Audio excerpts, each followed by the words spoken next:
Today is World Population Day. The event, which has been a staple on calendars the world over since 1989, was established by the United Nations Development Programme to raise awareness on global population issues. For this Friday's edition of Jamaica Magazine, we'll zoom in on human trafficking. Wait till you hear what happened to a young Jamaican teen. Also in the half hour, details of the Prime Minister's recent visit to the 35th regular meeting of the CARICOM Heads of Government Conference. I'm Adrian Atkinson. Those details after these messages.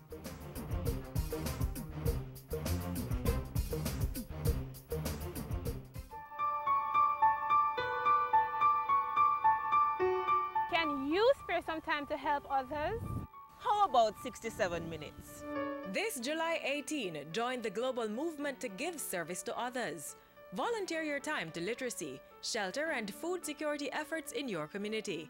Let's honor the 67 years of service world leader Nelson Mandela gave us. None of us acting alone can achieve success. We must therefore act together as a united people for national reconciliation, for nation building, for the birth of a new world. Remember, we can change the world and make it a better place. The choice is in your hands, so volunteer today.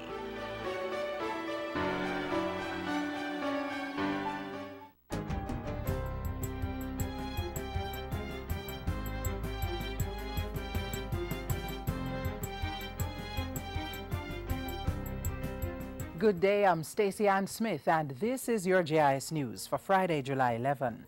The Southeast Regional Health Authority, SARA, says normalcy was restored to the Victoria Jubilee Hospital Thursday after the facility received water. Some categories of staff took industrial action Thursday due to the shortage of water supply at that facility. The shortage is partly due to the severe drought conditions currently affecting the island. SARA says water was trucked to the facility by the National Water Commission, and the two entities continue to collaborate to ensure a steady flow of water supply to the hospital. The authority says contingency measures will be put in place to prevent a recurrence of the problem. In the meantime, patients and their relatives are being encouraged to bring their own drinking water where possible to help alleviate the demand on the water supply at the hospital.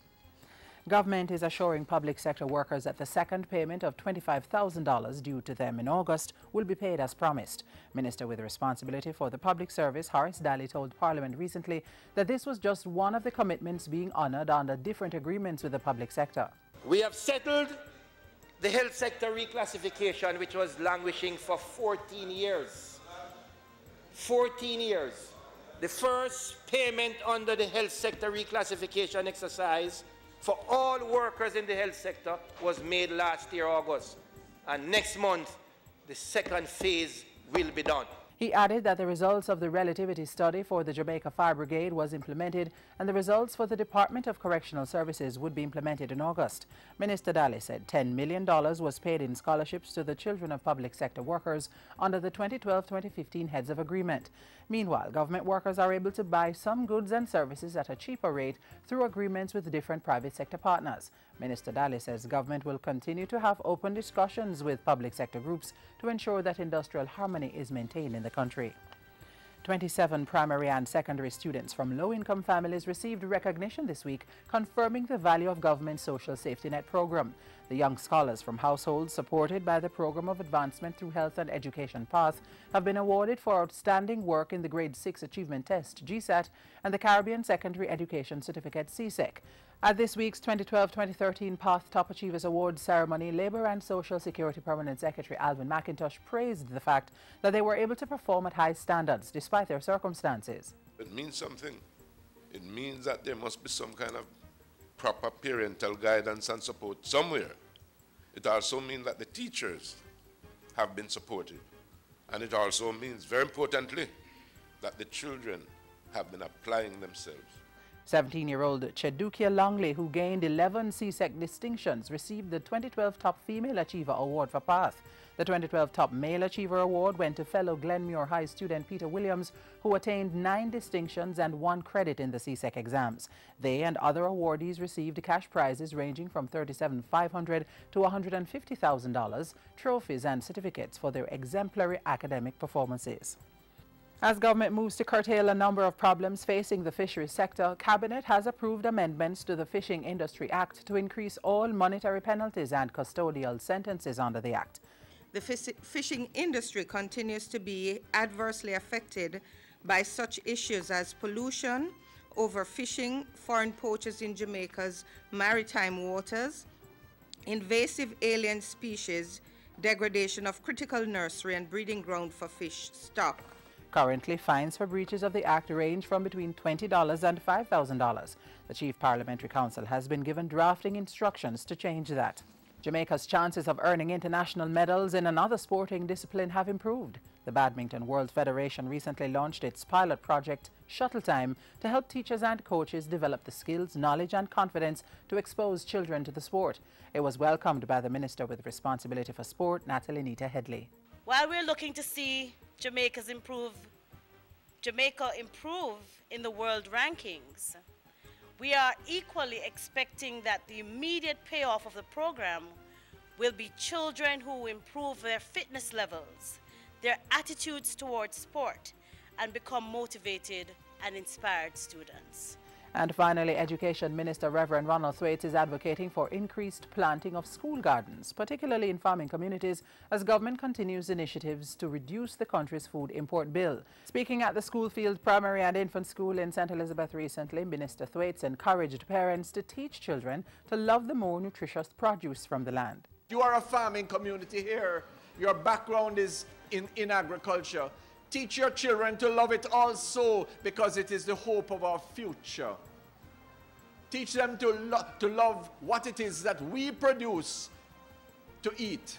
The cheese, tricks and bag juice culture must go. The minister also pledged to help the rural school get internet access this year to complement a donation of 4 computers from the institution's board chairman. And that's it for JIS News today. I'm Stacey Ann Smith. Thank you for watching.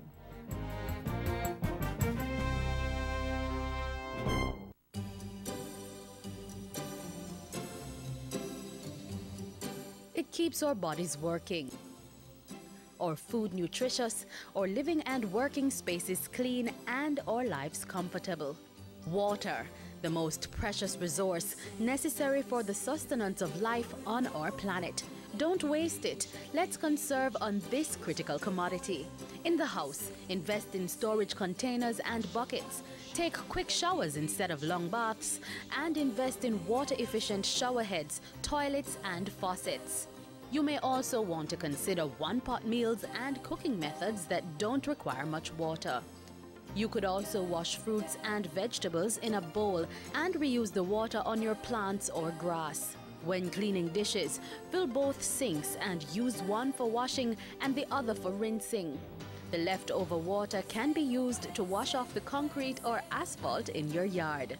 If you must wash your car at home, aim for once a fortnight and use a bucket to do the washing instead of running the hose.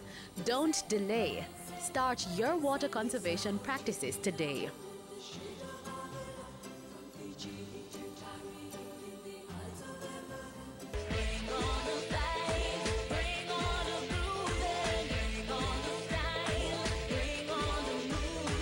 It's festival time again. Dust off your bandana outfit them and start waving the black, green and gold. Because from country to town, the excitement will explode with a month-long schedule of activities celebrating This is Jamaica, My Jamaica Festival 2014. For more on the schedule of activities, click on jcdc.gov.jm.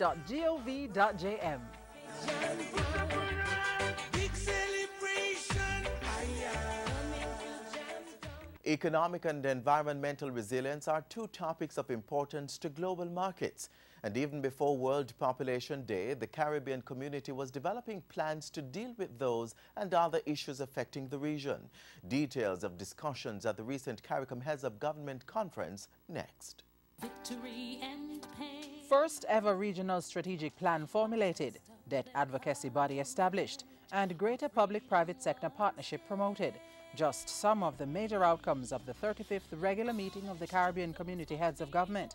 For 4 days in the Antigua and Barbudan capital of St. John's, CARICOM leaders, including Jamaica's Prime Minister, settled on matters of major importance to the region. And from all indications, the meeting was an overwhelming success. Raise your voices high. Sing of your Caribbean pride. Sing it loud and strong. Prime Minister Portia Simpson-Miller and her CARICOM counterparts have agreed on the first ever strategic plan of action to push regional development.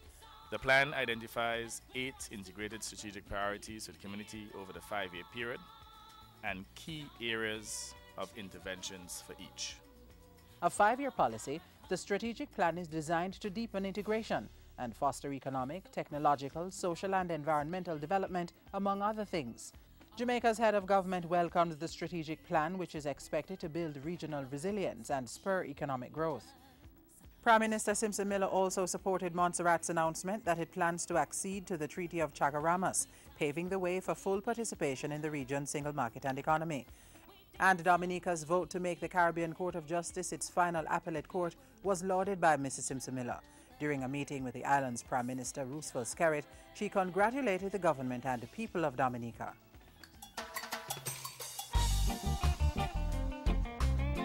As we continue to discuss single market and the economy, I think it is very important for us as heads and officials to meet here to discuss issues that impact in a serious way the lives of our people in our region.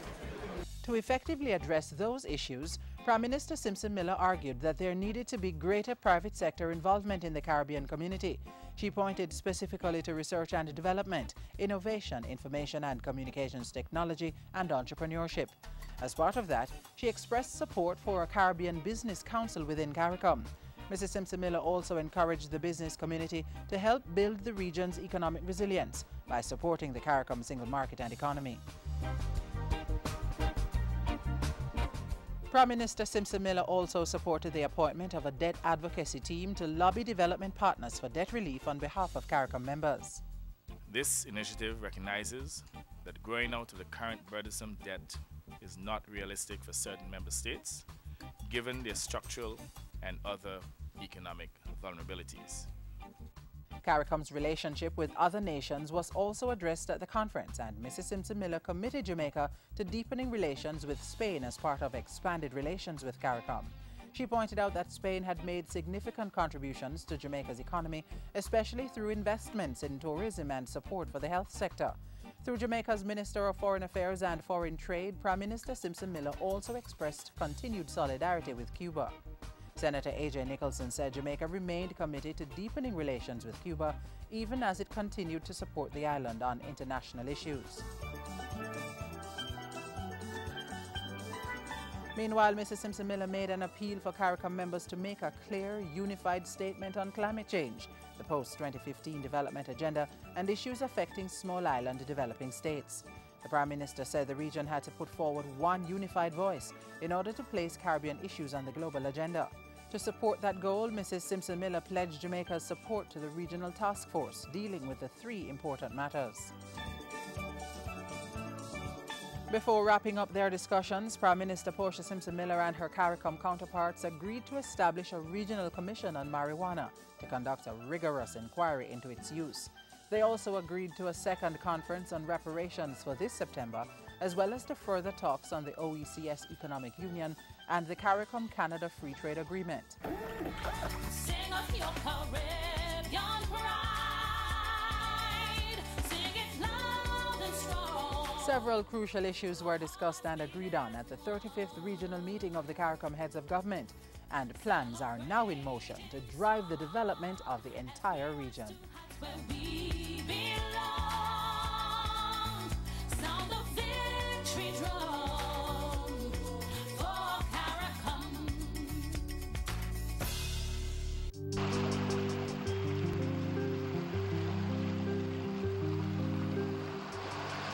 Clean, beautiful beaches and oceans have always been an important part of life.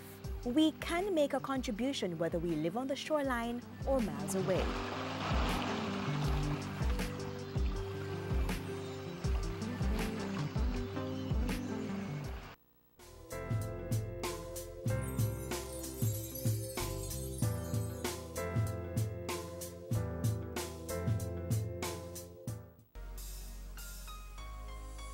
How well do you know your child? What he or she likes or dislikes? Favorite food or color? How about who their friends are? Make the time. Get to know your child. It helps to build their relationship. Makes it easy to keep them safe, and it helps their development process.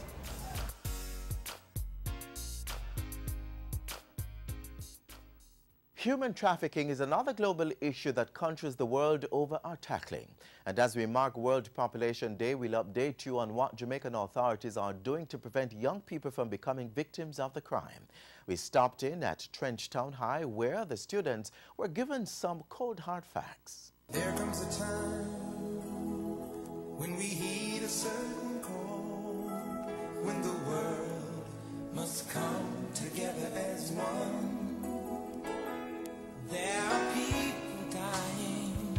Oh, when it's time to lend a hand to life, the greatest gift of all. What do you know about human trafficking? Do you know that there are cases of this modern-day slavery even here in Jamaica? Welcome to another week of School Zone. I'm Tamara McHale. Today we come from the Trenchtown High School giving you highlights of a trafficking in-person seminar put on by the Ministry of Justice in partnership with the Kiwanis Club of New Kingston. Promises to be quite informative. Stay with me.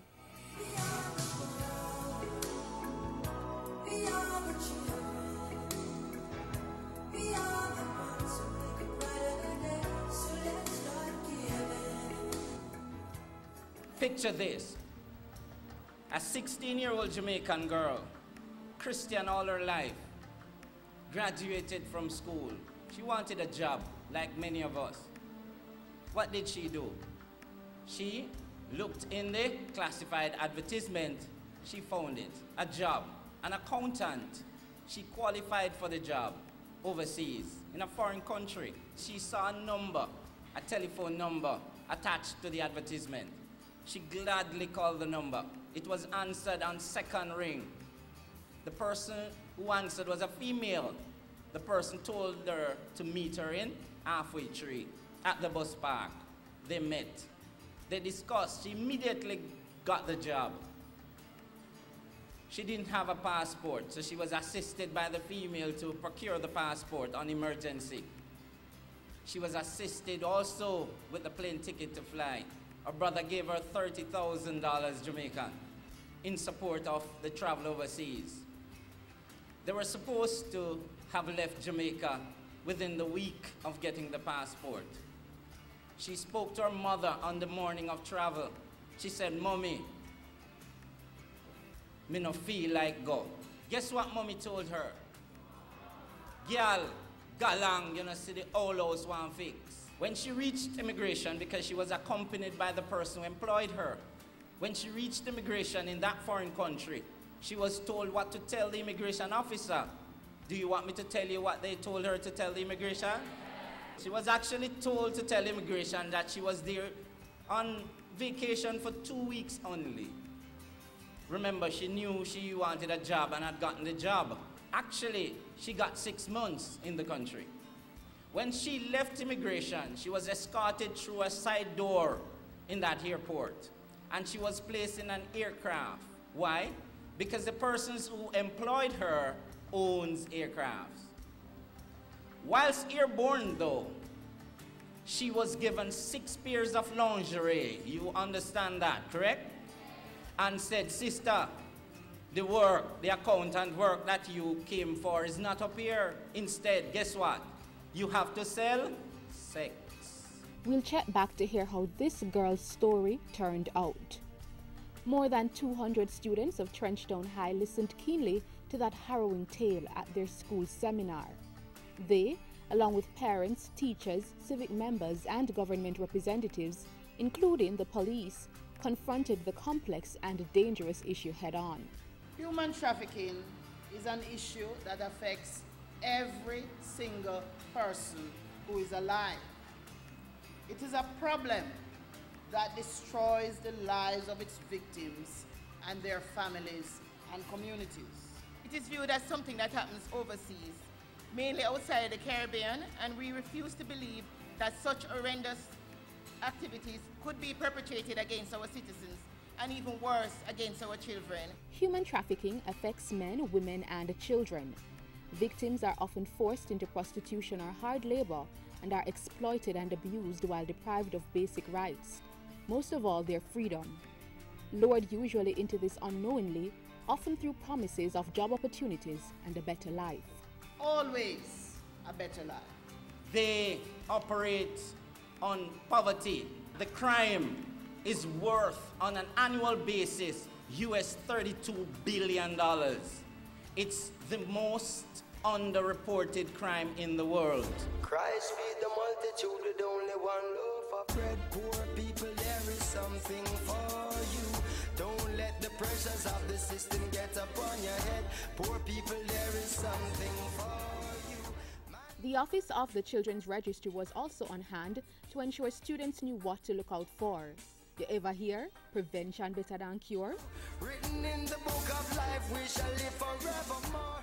But if you have a friend that have a big yard and have a daughter, and that daughter has a cousin that you don't really know will hurt her, but you have a suspicion about it. You made a report. We don't need you to establish that it's human trafficking. That's for the police, okay? So you will tell that information to whomever you trust. Call 1-888-PROTECT, right? Or just tell somebody who you trust, and the investigation will be done. When advertisements for overseas work appear in the media, the task force calls and check them out, or they just wait until an abuse is happening. Before they start any such recruitment, they need to get the permission of the Ministry of Labor and Social Security. We have a multi-agency approach to investigating human trafficking. So we know that the Ministry of Labor has investigators as well. But at the police level, our job is to do a proactive policing approach. So what we do, once the advertisements have landed fresh off the press, our investigations would have started. But as you are aware, there are also advertisements online, meaning on Facebook, Twitter, etc. We do police some of that, but the local ones, we have a handle on it. So be careful when seeking a job, and in this age of social media, don't post everything online. The government of Jamaica, having accepted that this exists in Jamaica, and it has crippling effects on our people. So the task force was established, and we have several strategies and things that we do to tackle the monster. Speaking of tackling the monster, remember our 16-year-old friend who got tricked into selling sex instead of the accountant work? What happened to her? She was taken to a go-go club, and there were criminal gunmen watching her every move. Her passport was taken from her and other travel documents. Her cell phone was removed from her. And she had to sell sex. Upon selling the fourth sex, a good Samaritan came in to purchase sex, but fell in love with her because she's really attractive. And what did he do? He smuggled her through the back door in the club into police station. And because of that good venture, she led police to rescue 2 other Jamaicans. Now, could that happen to any of us? Too easy. This could happen to anyone. And your biggest weapon is to be aware. We found the seminar quite useful because most of our students are from the inner city, and so you find that they're actually from backgrounds of low socioeconomic status. And you find that these are the children that are targeted for human trafficking, students who are in economic need, and so, it's important as a part of their education for this social awareness. I thought that they gave a lot of good examples about this human trafficking, and that it's affecting students and young people that just come out of school and all of that. And I believe that we should be more aware about our surroundings and what is really happening to us. Remember, if you have queries about employment adverts that you see, or opportunities to work abroad, contact the Ministry of Labour at 922-9500-14. Children, if you are walking on the road and somebody comes and tries to grab you, scream for help, murder, and run. The penalty for those caught trafficking in persons is up to 20 years in prison and/or a fine determined by the court. And if you or a child you know is being abused or being lured into trafficking, report it to the Office of the Children's Registry at 1-888-PROTECT. That is 1-888-776-8328. Trust you found this episode of School Zone to be quite enlightening. I know I have. Together, let us care and protect to fight human trafficking. Till next time, I'm Tamara McHale for School Zone.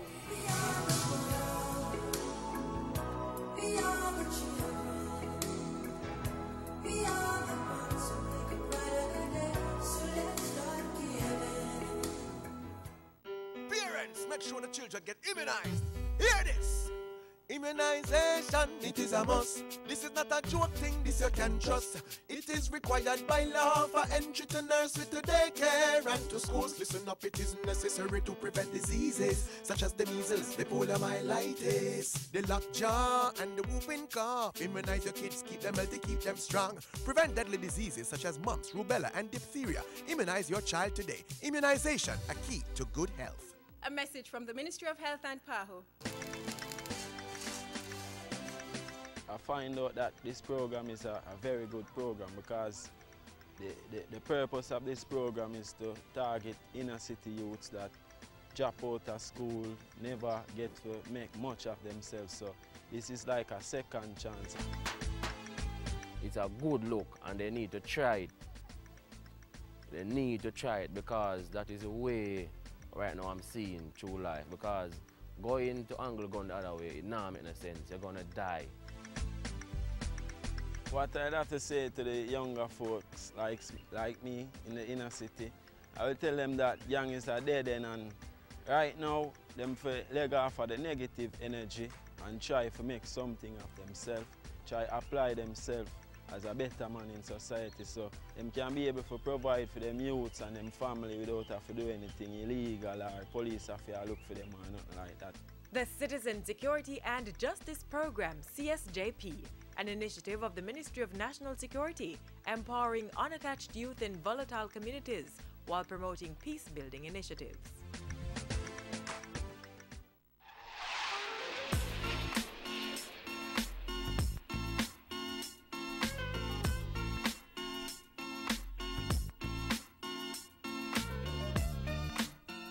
And that's it for this Friday's edition of Jamaica Magazine.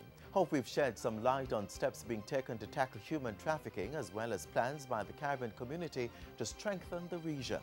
While you find a way to join in the initiative, visit our website, jis.gov.jm, and follow us on Twitter at JIS News.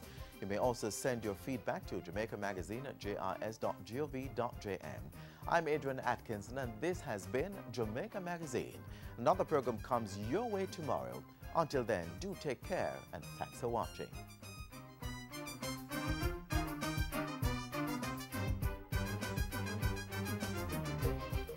This has been a production of the Jamaica Information Service, the voice of Jamaica.